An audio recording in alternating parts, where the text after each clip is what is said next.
What's up, West Houston Christian Center, and welcome to Living with Purpose. We are so excited that you're here. Go ahead and get a notepad, grab a pen, and take some notes because this message is going to be fantastic and it could change your life. Also, if you want to stay up to date with what we have going on here, go ahead and follow us on Instagram and Facebook at West Houston Christian Center.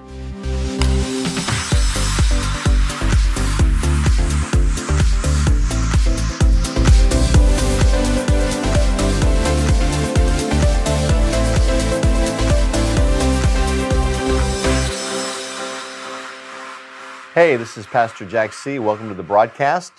My wife and I, Michelle, we pastor West Houston Christian Center. I'm just honored that you've taken a few minutes to let me speak into your life today. I spend a lot of time in study and prayer, and I want to make sure that what I'm bringing is relevant, that it's practical, that it's something that you can use. And I know something that we all deal with is a lot of times it's just the way that we think. As I said last week, a lot of times the biggest hindrance in our life are not opportunities, it's how we think about those opportunities. And when we're presented with a chance, when we're presented with something, a lot of times our mind will immediately start giving us all the excuses as to why we can't do it.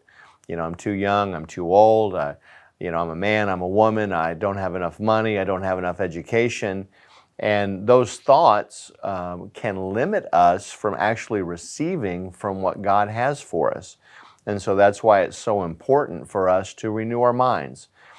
We have to constantly be renewing our mind and remind ourselves what God is saying about us and not what myself or others are saying about us, because His words will trump everything. And so we started a study last week and we've been talking about the high places. And I really wanted to contrast two kings. And the first of these kings was Hezekiah. And I have a couple of favorite kings in the Old Testament. One was David, the other one was Hezekiah, then my other one was Josiah.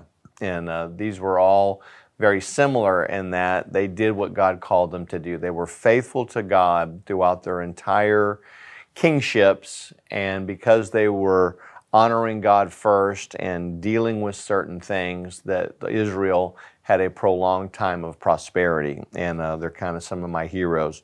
So I want to start today with where we left off last week in 2 Chronicles chapter 29, and I'm just going to read you a couple of verses. It says, Hezekiah became king when he was 25 years old, and he reigned 29 years in Jerusalem. His mother's name was Abijah, the daughter of Zechariah, and this is what I like, and he did what was right in the sight of the Lord, according to all that his father David had done. And so there had been multiple kings up to this point. There had been a split, a division in Israel right after Solomon's son had taken over. Rehoboam had taken over. 10 tribes had left. 2 tribes were still in Israel. You had these now conflicting and warring kingdoms. And so each of these kingdoms started having their own kings. And if you'll notice, as I said last week, all the kings of the north of the 10 tribes, none of them were good. And all of them were in idol worship. All of them, they went as far away from God as you could imagine. They lost their genealogies. They went after pagan gods. They actually went after the very gods that their ancestors had supplanted when they came into the promised land hundreds, thousands of years before. And because they never dealt with some of this pagan worship or idol worship, there were these things called the high places. And they worshiped, they did all kinds of pagan rituals. They cut themselves, they bled, they burnt themselves. There was human sacrifice. There was gross sexual sin that took place. It really was the worship of the flesh. It was anything that goes. It was a free-for-all. There was prostitution. There was just anything you could imagine was taking place and within these tribes. And so the 10 tribes in the north, they didn't last long, and they went into captivity pretty quick. But the tribes of the south, the 2 that remained faithful to God in Judah, they remained faithful, and there were some prolonged times of not just getting by, but they actually prospered.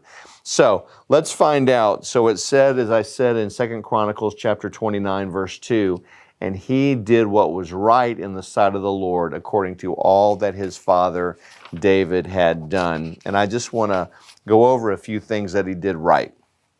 2 Chronicles chapter 29, verse 3 said one of the first things that he did, let's read that. In the first year of his reign, in the first month, he opened the doors of the house of the Lord and repaired them. And so obviously what had happened when each king would take over, you'd have a good king, then a bad king, and a good king. The bad kings would just totally desolate what the temple had looked like. This was the Temple of Solomon. I mean, this was, if you go back and you look at 1st and 2nd Solomon, this temple, they were just so ornate. They were so beautiful. There was such detail. I mean, there was gold. There were objects that were to be used for worship. It was very specific on what you were supposed to do. And what would happen is that people would forget about God. They would go worship in the high places, and so the temple would just fall into disrepair. This wonderful, beautiful temple would just completely fall into despair and in disrepair. And so one of the first things that a good king did is he went and he totally went in and he started repairing all of the temple, and this was a good thing. So he repaired wherever something was broken, he fixed it. If the roof was leaking, he fixed it. If there was water in the basement, he fixed it. He did everything that he knew to do to get that temple back to its original place for the worship of his God. 2 Chronicles chapter 29, 16. It says, and then the priest went into the inner part of the house of the Lord to cleanse it, and brought out all of the debris they found in the temple of the Lord to the court of the house of the Lord. And the Levites took it and they carried it to the brook Kidron. So then they started to cleanse it. This temple had to be cleaned. You can imagine that if you've ever been into a home, we were, where we live in Houston, sometimes there's some bad floods that take place and some houses actually go underwater. After the water recedes, if nothing is done to that house, there's mold, there's mildew, the smells, everything that water brought in, unless it's dealt with, it can begin to infect. And you have to actually go in and disinfect entire homes. You have to use bleach. You have to clean them. You have to purify them. You have to get rid of all of the bacteria and the algae and the fungus and all those things that if they're left there can actually be harmful to our health, to our breathing, to our respiratory system. So Hezekiah, he goes in and he cleanses the entire temple. He cleans it. I can just see workmen on their hands and knees, scrubbing, wiping, cleaning, getting out all the debris, cleansing the walls, wiping the mold, getting everything ready, opening up windows, getting fresh air, getting light back into this place, which was once the temple of God. I mean, this place was amazing. And the third thing that he did in 2 Chronicles 20, verses 20 and 21, he restored temple worship. After it had been repaired, after it had been cleansed, now he was restoring the temple worship. And he was bringing the Levites back in. Now the place of worship for God was beginning to take place again. There was music that was played. There were songs that were sung. There were things. They went back and they started doing all the things that David had done. 2 Chronicles 29:31. He gave the people an opportunity to bring sacrifices and thank offerings, and from a willing heart they brought burnt offerings. I want you to notice that one of the things that he did automatically is he knew that one of the ways that this nation was going to prosper again was he had to give the people an avenue to bring their sacrifices, but also to give. Giving was a big part, and we don't talk about that a whole lot, but giving was a big part of what a healthy, normal body in Israel in temple worship did. People brought of what they had.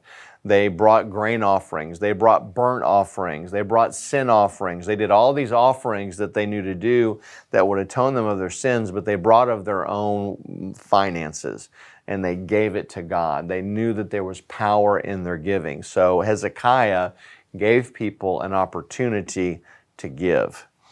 And then finally, 2 Chronicles, and there's many more things that he did, and I'm just kind of paraphrasing. 2 Chronicles 30, verses 1 through 27, he kept the Passover. He went back and he honored what God had told him, and he started honoring this Passover. Well, what does any of this have to do with thinking or with living with purpose or all those types of things? I want to show you what happens. Now, in 2 Chronicles 30, verse 26, this is an important verse. So there was great joy in Jerusalem. For since the time of Solomon, the son of David, king of Israel, there had been nothing like this in Jerusalem. I want you to notice that once they restored the temple, the high place of God, once they repaired it, once they cleansed it, once they started worshiping in there again, once they gave the people an opportunity to give, and once the people started remembering the covenant meal and remembering Passover, there was great joy. When they started doing what God had told them to do, it brought them great joy. It brought restoration to that land. Let's look at 2 Chronicles chapter 31, verse 1. And I really, really love this verse. It says, now when all this was finished, I want you to notice, temple had been restored, people were worshiping, there was great joy. This is after this. Now when all this was finished, all Israel who were present went out to the cities of Judea and broke the sacred pillars in pieces, cut down the wooden images, and threw down the high places. The altars from all Judah, Benjamin, Ephraim, Manasseh, until they utterly destroyed them all. Listen, even though worship had been restored, even though the temple had been restored, they still had to deal with these high places. Just because when we get born again, when we ask Jesus, see, we're a picture of what happened in this temple. When Jesus comes into our lives, He repairs us, He cleanses us, He restores us. He restores us where we can start worshiping Him again. He sanctifies us. He does all these things. But just because I got saved and just because Israel got saved, it doesn't mean that they automatically dealt with these high places. Something had to be done on purpose. Just because you get saved, just because you get born again, just because you go to church, does not automatically mean that the high places in our thinking get dealt with. We have to deal with them on purpose. The old high places, if they remained, would eventually become a snare and pull Israel back. That's why we have to deal with the way that we think. We can get born again, we can get baptized in the Holy Ghost, we can speak in tongues, we can do all these things, but if I do not renew my mind, if I don't deal with this old way of thinking, they, just like these high places, will become a snare to me, and eventually they will pull me back into an old way of thinking. Listen to me.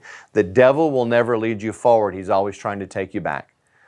If you'll notice, when you get tempted with something, he's not tempting you to do something new. He's trying to tempt you to bring you back into something that you used to do or something that was a part of your old nature.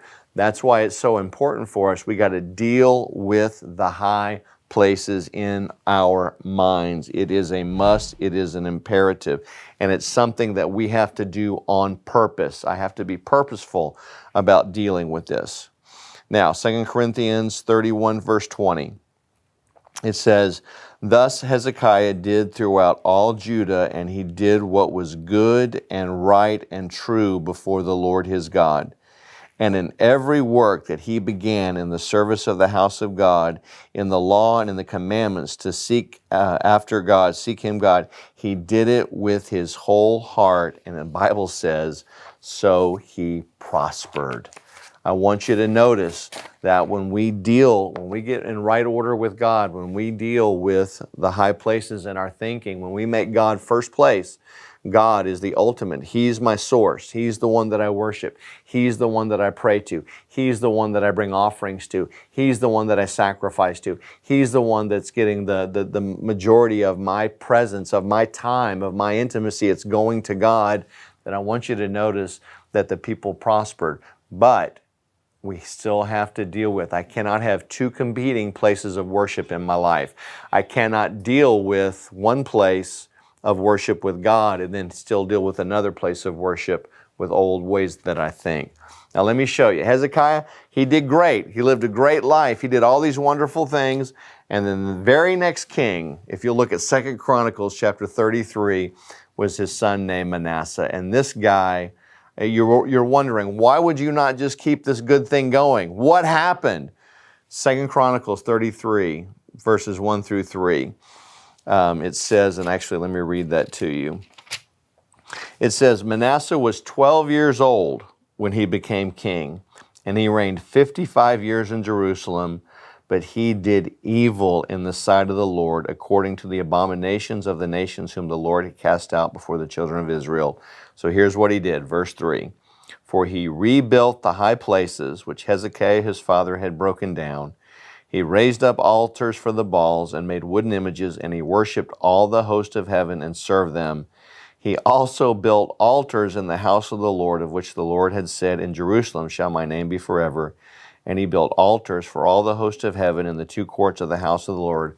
Also he caused his sons to pass through the fire in the valley of the son of Hinnon. And he practiced soothsaying, used witchcraft and sorcery, consulted mediums and spiritualists. He did much evil in the sight of the Lord to provoke him to anger. And ultimately Manasseh was carried off. He was carried into Babylon, I believe. He had a pretty cool experience, though, because at some point in his life when he was in prison, he repented. And he cried out to God. And you know what? God heard him and restored him and made him king again. But the problem is that the damage was already done. Once he started leading the people along this line of thinking again with this pagan worship, they got connected to it. It became a snare to them, and they continued to do it. Even though he had been restored, he had led an entire nation back into idol worship. I wrote this down. Hezekiah dealt with the high places, and it led him and Israel into a prolonged season of prosperity. Manasseh rebuilt the high places and led himself and Israel into a prolonged season of cursing. Whoever is occupying the throne of your heart, whoever is in the high place in the way that you think, whoever is the object of your worship, that's who your God is.